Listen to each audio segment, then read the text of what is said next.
Kristen punya ciri khas sendiri dengan gaya bahasanya dalam bahasa Indonesia, ya kami Muslim juga punya gaya sendiri, istilah sendiri di dalam bahasa agama kami.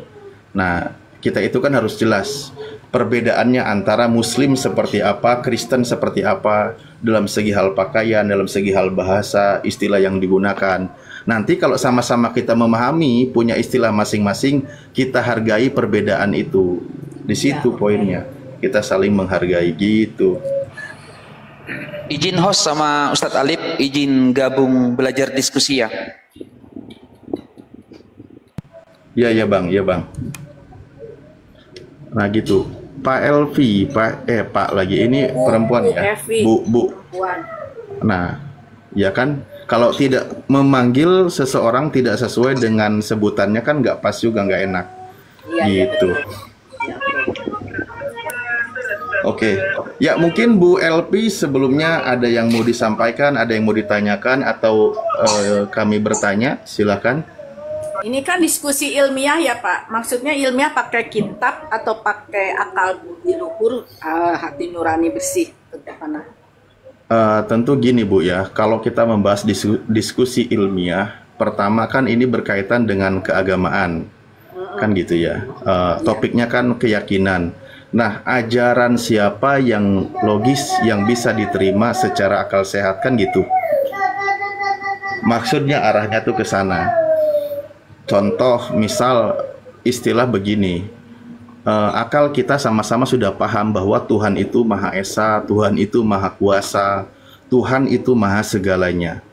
Nah, itu kebenaran yang mutlak yang sama-sama kita yakini walaupun tidak pakai dalil kan gitu, bahwa Tuhan itu adalah sang pencipta alam semesta.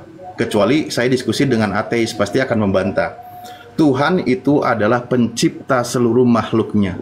Tuhan itu yang mengurus seluruh alam semesta, menjamin rizki atau kehidupan makhluknya dan seterusnya. Itulah Tuhan.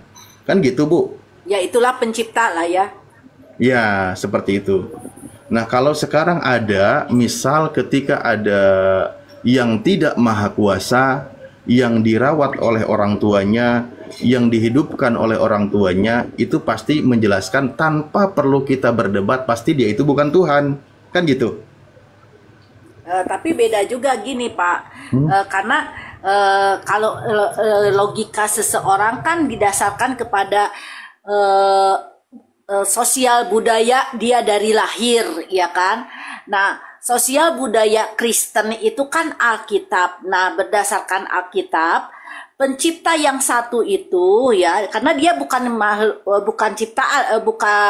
ciptaan, jadi dia pencipta berkuasa, ya kan?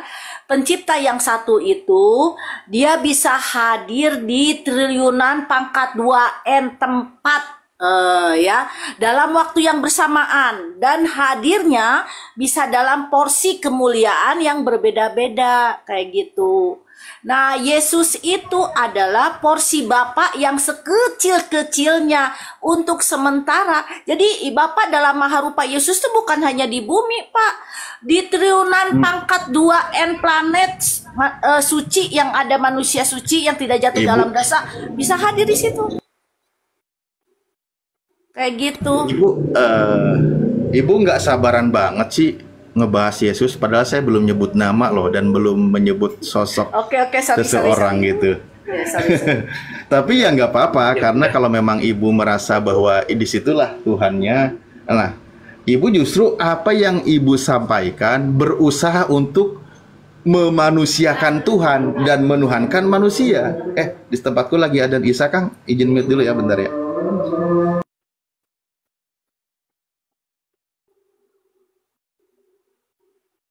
Izin Kang, monitor. Ya, sabar ya, tunggu sebentar ya. Di sini juga baru masuk Isa. Ini ada Bang Jet. Bang Jet Muslim apa Kristen? Bang Jet. Bang Jet. Bang, assalamualaikum warahmatullahi wabarakatuh. Waalaikumsalam warahmatullahi wabarakatuh. Ya, Bu Edel, manggilnya apa ini? LP atau LV aja Pak, LV aja. Bukan, nggak pakai Sukesi ya? Enggak, Sukaisi kan, Elvi Sukaisi sana, yang di sana Pak, penyanyi. Oh, itu penyanyi kalau Elvi Sukaisi. Ya nggak apa-apa. Mungkin Bang Pelik mau masuk, silakan di sini suara azan juga ya. Nanti bentar lagi. Terima kasih host atas waktu yang diberikan. Ya, Jadi sebelum dilanjut Bang, saya mau nyapa dulu ini buat teman-teman yang di YouTube di Panglima Apologet Islam. Jazakallah khairan katsiran sudah mendukung channel Panglima Apologet Islam ya. Ada Teos Bertato, Xiaomin, Hairul dan semuanya, Masya Allah. Silakan dilanjut Bang. Saya hanya bisa memberikan sedikit sama Mbak Elvi ini, bahwasanya ketika kita cari tahu siapa itu Allah dalam Islam, tentunya kita merujuk kepada Al-Quran. Bertanya tentang siapa Allah itu sama dengan Yesus itu sendiri. Kalau kita mau cari tahu siapa Yesus, maka kita tentunya merujuk kepada Bible sebagai landasan hukum, sebagai sebuah referensi yang bisa menerangkan siapa Yesus yang sebenarnya, yang bisa dijadikan sebagai rujukan ya, yang bisa divalidasi. Karena kalau kita menerangkan siapa Yesus menurut asumsi kita, maka itu boleh dikatakan tidak ilmiah. Nah, sementara di sini temanya diskusi ilmiah. Iya. Jadi saya sarankan Bu, kalau kita menjelaskan akidah, usahakan kita menggunakan referensi. Kalau dari Islam kan ada dua referensi yang diberikan oleh Rasulullah SAW. Sebagaimana sabda beliau, taraktu fikum amrayn lan tadillu abada kitaballah wa sunnati. Telah aku tinggalkan kepada kalian dua perkara atau dua rujukan. Apabila kalian merujuk kepada dua rujukan itu, maka kalian tidak akan pernah sesat, yaitu Al-Quran dan hadis. Sama kemudian ketika kita bertanya tentang Kristen, tentunya kita merujuk ke dalam Bible. Siapa Yesus menurut Bible? Bukan siapa Yesus menurut pendeta, siapa Yesus menurut Anda, gitu loh. Iya, betul. Silakan. Iya, oke. Yesus menurut Alkitab, jadi Yesus itu sebelum lahir itu dia sudah dinubuatkan sebelum-belumnya, terus termasuk oleh Yesaya ya. Kita lihat Yesaya ya. Kita lihat Yesaya 6 ya. Kita lihat Yesaya 6, tapi kita baca dulu dari Yesaya 9. Kita baca dari ayat 23 ya. Ayat 23, boleh nggak? Yesaya 9 bukannya dari 567 Bu, kok malah dari 23? Kok dari 23? Yesaya 9 Iya. dari ayat 1 maksud saya. Ya. Oke ya. Di sini kan perikopnya kelahiran Raja Damai. Ya, lahir tuh Raja Damai itu lahir ya. Gini ya, ayat 9 boleh saya baca, Pak? Boleh Bu, boleh. Oke ya. Bangsa yang berjalan di dalam kegelapan, ini zaman perjanjian lama kan ya, kuasa Roh Kudus itu hanya diberikan kepada para nabi dan urapannya. Jadi makanya perjanjian lama itu bangsa-bangsa mayoritas tinggi manusia belum nggak dikasih kuasa Roh Kudus ya kan, sehingga tidak tahu akhlak kayak Nineve ya kan. Oke, ini ya, bangsa-bangsa yang berjalan dalam kegelapan tuh, ini makanya kegelapan, artinya nggak tahu akhlak. Telah melihat terang dan terang yang besar. Mereka yang diam di negeri kekelaman, atasnya terang telah bersinar. Engkau telah menimbulkan banyak sorak-sorai dan sukacita yang besar. Mereka telah bersukacita di hadapanmu. Ini nubuatan ya Pak ya. Seperti sukacita di waktu panen, seperti orang bersorak-sorai di waktu membagi-bagikan jarahan. Sebab kuk yang menekannya, yaitu kegelapan yang menekan bangsa-bangsa, dan gadar yang di atas bahunya, serta tongkat si penindas, telah kau patahkan seperti pada hari kekalahan Midian. Sebab setiap sepatu tentara yang berderap-derap dan setiap jubah yang berlumuran darah akan menjadi umpan api, ya kan? Sebab kenapa terjadi terang? Kenapa bangsa-bangsa yang gelap itu yang berjalan ke dalam kegelapan melihat terang, akan melihat terang? Kenapa? Sebab seorang anak, karena telah lahir seorang anak, ya. Penyebabnya adalah seorang anak telah lahir bagi kita, seorang putra telah diberikan untuk kita, lambang pemerintahannya ada di atas bahunya. dan namanya disebut orang, tentu orang di sini adalah orang-orang yang kecurahan Roh Kudus ya, orang-orang yang udah dibaptis Roh Kudus.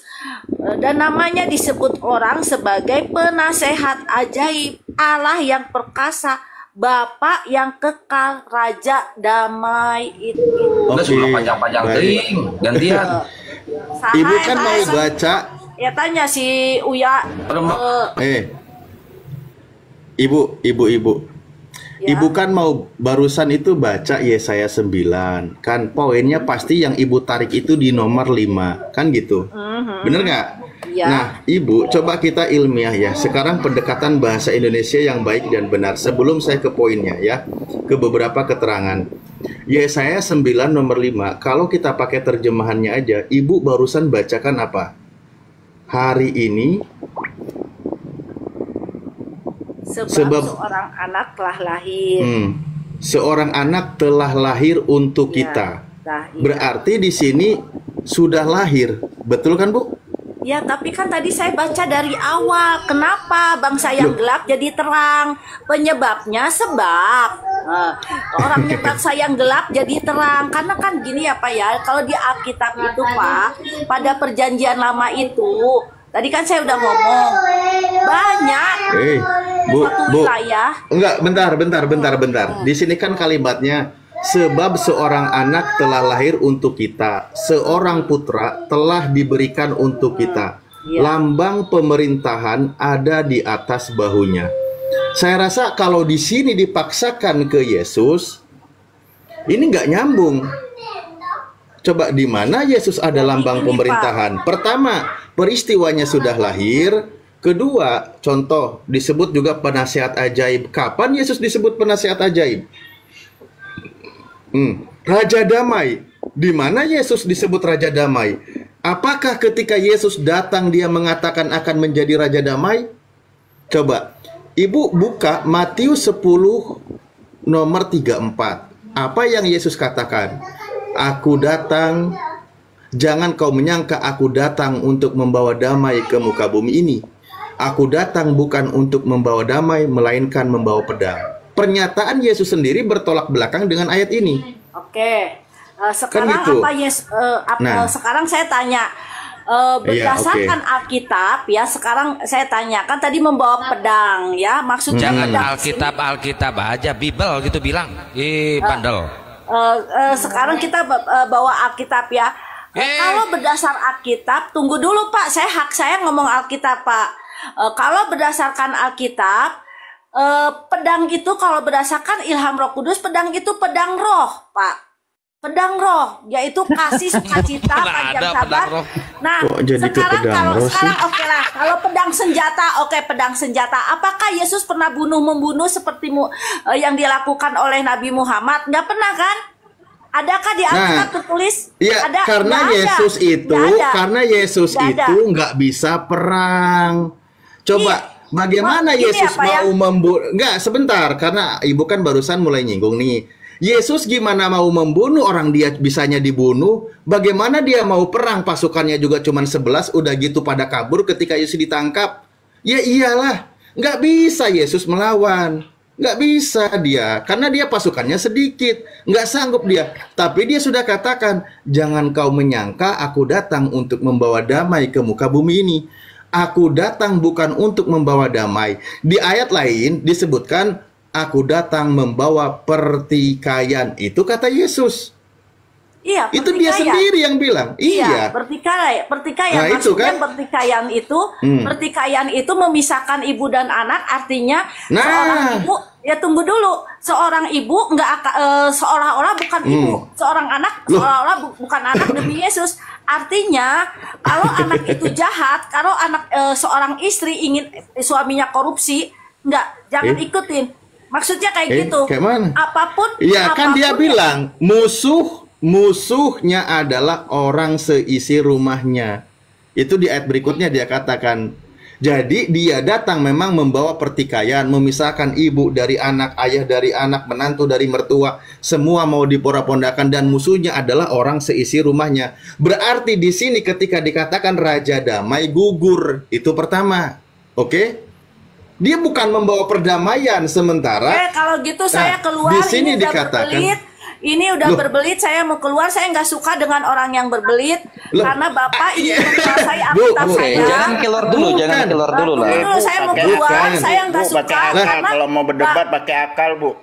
Ya, Bu, gini. Ibu, Oke, saya keluar, nanti kita keluarnya saya bareng nggak aja, bisa Bu. pakai akal busuk. Saya keluar. Justru akal Ibu yang busuk itu. Sebentar. Aduh, lari kabur dia.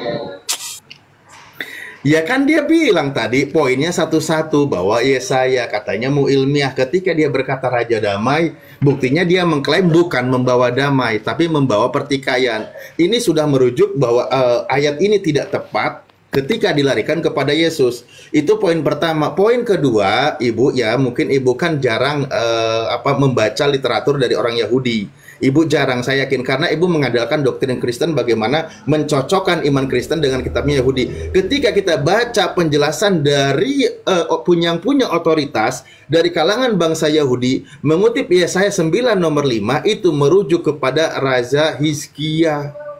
Itu sudah dijelaskan, peristiwanya sudah ada, Raja Hizkia sudah ada, bukan untuk Yesus. Gitu. Ya, silakan kembali ke host. Oh, Bang Andi, Assalamualaikum. Ya, mau dipaksa-paksakan, mau dicocok-cocokkan, ya bisa aja semuanya. Kemana itu Ibu itu? Assalamualaikum warahmatullahi wabarakatuh. Waalaikumsalam warahmatullahi. Dia nggak mau keluar bareng, Bang Andi. Keluar Kemana? dia. Kemana pasiennya Ustaz Alif?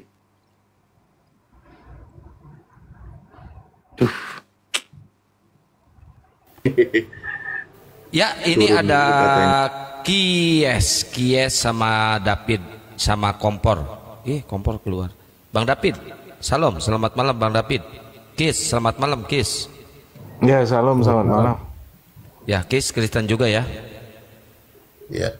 Tadi udah mendengarkan narasi dari Ustadz Alif atau enggak? Kalau enggak, tema baru aja ganti. Ustadz Alif maju. Bang Handi, Bang Hasan, Bang Pelik, silakan. Saya Isa dulu. Lanjut. Moderator, nyimak ya moderator semuanya. Saya tinggalkan 5 menit. Lanjut, Ustadz Alif. Ya itulah makanya, oke, terima kasih host. Tadi ketika Ibu katanya mau membahas tentang diskusi ilmiah, poin awal yang saya sampaikan, ada kesepakatan bersama sebelum kita menggunakan dalil, sama-sama kita dibekali akal sehat. Ketika membahas tentang Tuhan, tentu Tuhan itu adalah Sang Maha Kuasa, Sang Maha Segalanya, kan gitu. Sang Maha Kuat, Sang Maha Gagah, Sang Maha Pencipta, Sang Maha dan segalanya. Maka ketika ada yang mati, ada yang dibunuh, ada manusia, pasti itu bukan Tuhan, tapi Tuhan-Tuhanan atau dituhankan oleh manusia, kan gitu. Karena kita sudah punya kesepakatan awal yang sudah disepakati berdasarkan akal sehat kita. Nah, itu poinnya di situ. Maka kalau ada yang membahas tentang manusia itu adalah Tuhan, itu sedang mendobrak akal sehat. Kenapa? Ya karena sudah sepakat di awal yang namanya Tuhan itu Maha Kuasa. Di muka bumi ini satu pun tidak ada yang namanya manusia itu Maha Kuasa, itu nggak ada. Nggak ada manusia Maha Kuasa. Kalaupun ada, manusia itu kekuasaannya diberi. Pasti ada yang memberi. Yang namanya ada yang memberi, pasti dia bukan Maha Kuasa. Nah, di situ dulu. Ini kesepakatan yang berdasarkan akal sehat tanpa menggunakan dalil agama. Kita sama-sama sebelum kita masuk ke dalil gitu loh. Mungkin itu dulu ya. Terima kasih. Iya, betul sekali Ustadz Alif. Iya, Bang Ustadz Ali, izin saya bisa tanya? Gini Bang, Silakan bertanya aja. enggak gini kalau Bang Kies, gini ya Bang Kies. Tadi kan ada nih diskusi yang sedang berjalan. Kalau memang mau Bang Kies untuk menanggapi diskusi yang sebelumnya nggak masalah. Lebih bagus sih menanggapi diskusi yang sebelumnya supaya jangan terputus gitu. Menurut saya supaya orang yang dibawa itu dapat edukasi tentang nubuatan tentang Yesus tadi. Itu sih lanjut. Saya tidak seperti itu. Saya tahu Pak Ali ini dia bebas menanggapi, karena saya lihat dia bebas kutip apa saja yang dia mau. Maka saya ingin penanya juga, Bang Ali bisa tidak jalan seperti Yesus di atas air? Saya ingin tanya. Anda bisa tidak jalan seperti Yesus. Apa itu? Oh, apakah saya bisa jalan seperti Yesus di atas air? Saya nggak bisa. Saya nggak bisa. Ya. Oke, kalau nggak bisa, ngapain kamu merendahkan Yesus? Kalau saya bisa, saya bisa jalan di atas air, saya bisa. Kalau Tuhan menghendaki bisa, Bang.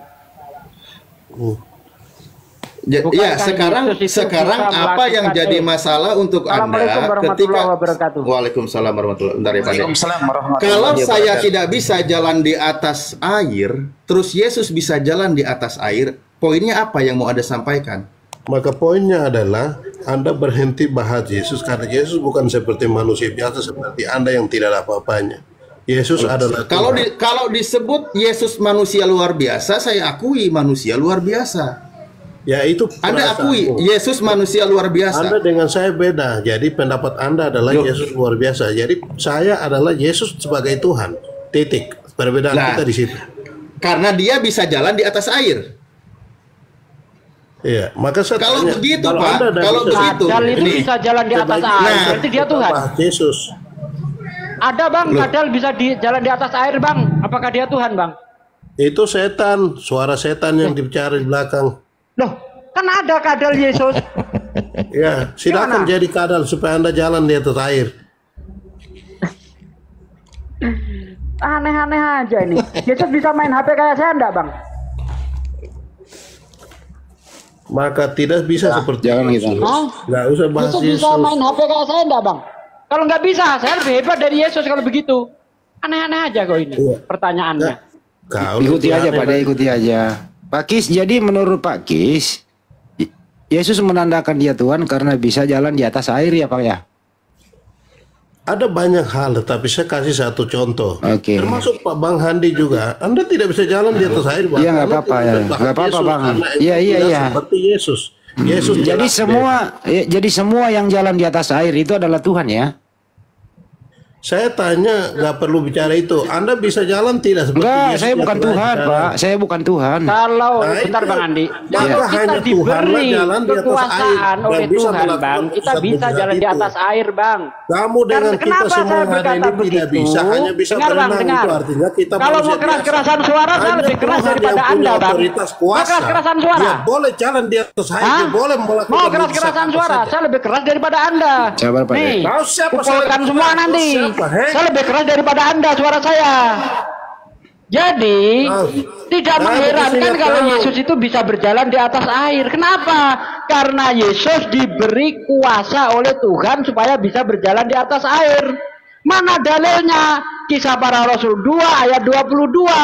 Dengarlah hai Israel, yang aku maksudkan ialah Yesus Kristus, yang ditentukan Allah untuk melakukan pekerjaan-pekerjaan, melakukan mukjizat-mukjizat yang dilakukan oleh Allah melalui perantara dia. Jadi nggak ada masalah kalau Yesus bisa jalan di atas air karena diberi kuasa oleh Tuhan. Kalau saya diberi kuasa oleh Tuhan, saya juga akan bisa berjalan di atas air. Itu maksudnya Bang, nggak usah nerotos Bang. Besar-besaran suara saya lebih besar. Kalau nggak mau gantian. Ustaz Sugi boleh masuk sedikit, Ustaz Sugi? Ya. Nah gini, Bang Kies, saya mau tanya, ketika murid-murid melihat Yesus berjalan di atas air, murid-murid menyatakan Yesus sebagai apa? Jawab. Hantu. Jawab aja dulu Bang Kies. Ketika Yesus berjalan di atas air, murid-murid ketika melihat Yesus berjalan di atas air, murid-murid menyatakan Yesus sebagai apa? Jawab.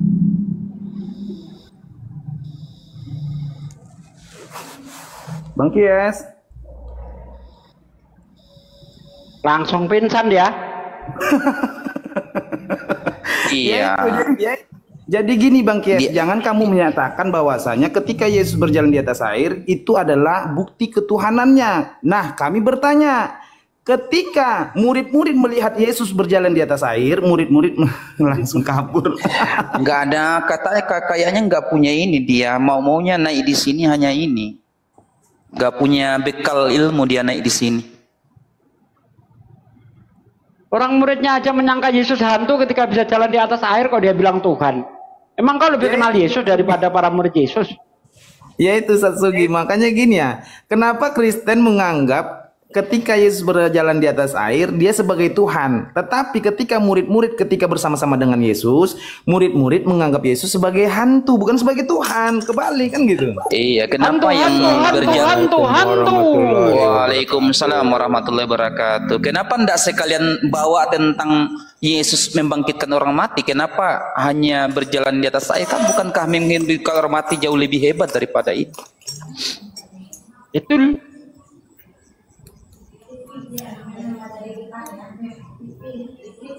menandakan bahwa dia kurang paham tentang Bible mereka sendiri. Mana orangnya? Udah pergi ya? Duh, udah kabur Bang Handi. Kabur lah. Orang dia maunya nerocos, nggak mau diajak gantian. Nerocos saya jagonya. Ustaz Alif juga ditombak ya, Ustaz Alif ya? Kena tombak apa gimana? Ustaz Alif. Enggak, Aku tadi Ustaz di Alif sebelah juga kena tombak bisa di dulu. depannya Rosifa. Ustaz Alif bisa dulu sebentar. Ini ada siapa ini? Bang David ya, OT-nya Oka, Muslim apa Kristen Oka? Oka. Aduh. Ya, silakan. Ini ada Bang David. Silakan Bang David.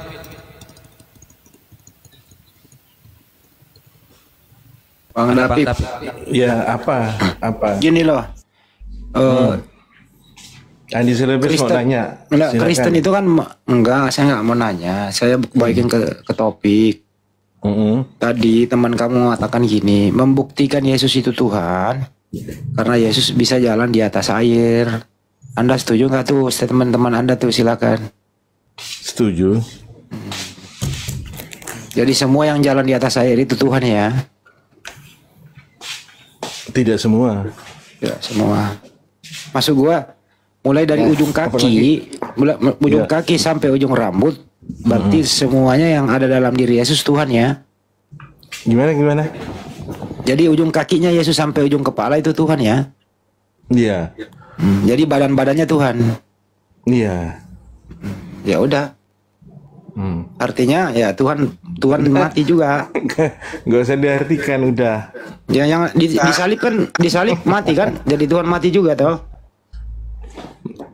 Ya, yang disalib itu mati. Setuju enggak? Jadi Tuhan mati. Iya, setuju enggak yang disalib mati? Ya kan ini kan kepercayaanmu, Bro. Iya, setuju apa enggak? Mana ada Tuhan mati? Kalau enggak setuju ngapain? Berarti Tuhanmu pernah ya, waktu Tuhanmu mati siapa yang jaga alam semesta? Iya, setuju enggak? Saya nggak setuju dong. Itu kan ini kan kepercayaan kamu, kok kepercayaan kamu paksakan ke orang setuju atau tidak? Gimana sih lo? Iya gitu loh. Nggak setuju lah, nggak setuju. Makanya saya mau bikin ya, nyaman. Kalau nggak setuju ya jangan mati. Ya kalau begitu Tuhan mau mati 3 hari, siapa yang jaga alam semesta? Bukan. Setuju dah. Mulai ngaco nih. Yesus mati. Saya mana ada saya? Itu kan bukan iman saya. Oh, enggak Gimana setuju. sih kamu diskusinya? Loh, kan Andi Silebes nanya. Saya tanya Tidak lagi. setuju, udah saya jawab. Oh, tidak setuju. Ya udah. Nah, tidak. Kalau tidak setuju artinya Tuhan tidak mati. Bertus yang jalan di atas air katanya Tuhan. Iya. Terus yang mati bukan Kau Tuhan. setuju Yesus nggak mati? Lanjut lagi. Berarti kau setuju Yesus nggak mati? Saya enggak. Yesus itu mati. Nah mati, berarti Tuhan mati. Tuhan bisa ke Sama lagi mati. kau kan? Yang namanya Tuhan itu tidak bisa mati. Nah, tapi katanya tadi seluruh tubuh Yesus, bahkan dia berjalan di atas air itu Tuhan. Iya. Berarti yang berjalan di atas air itu juga yang disalib kan? Iya betul. Nah, berarti Tuhan disalib mati kan? Nah, setuju enggak? Nggak setuju saya. Nah, kamu setuju? Kamu setuju Yesus nggak mati? Loh, kok gitu? Ketawa. Kok nanya? Berarti kau setuju Yesus nggak mati? Orang gila ini Pak. Iya, Gimana sih ini? menertawakan kebodohannya. Dia yang Kalau nanya, saya kok dia enggak setuju. nggak ada